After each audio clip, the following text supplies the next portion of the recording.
Let's see how to create a couple of VLANs on our Cisco Catalyst switch. First, let's see what VLANs we have that already exist. We can get a quick look by doing a show VLAN brief, and we see that we've got one default Ethernet VLAN. Notice that we have some special VLANs that we rarely, if ever, do anything with, token ring and FDDI. We can largely ignore these.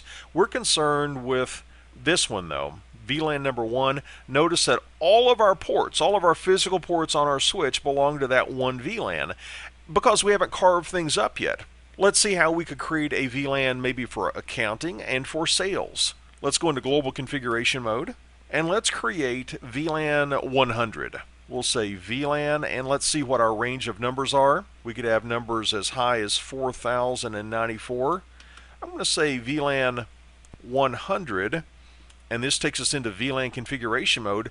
From here, we can give a name. This can help us when we're giving a show command later on, and we're trying to figure out what is VLAN 100? Well, if we give it an intuitive name, we know that it is, let's say, the accounting VLAN. The name is ACCT, short for accounting.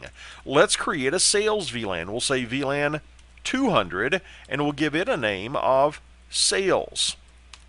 Next, let's confirm that these VLANs were indeed created. We'll do another show VLAN brief, and they have been created and they're active.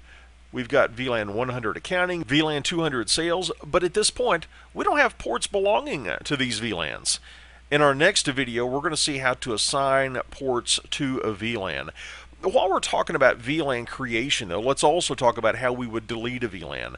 Let's create one additional one. Let's say VLAN 300, and I'll just name it test. And we'll confirm that it's there with another show VLAN brief. And let's say that we wanted to delete that VLAN. We could go into global config and say no VLAN 300, and that would get rid of it. However, as a caution for you, this is not obvious.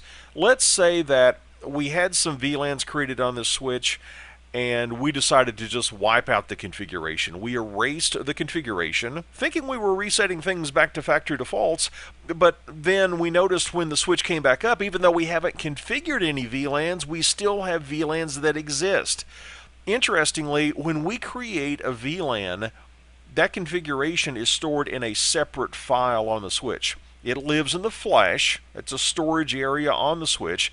We can do a show flash, and we've got this file, VLAN.dat.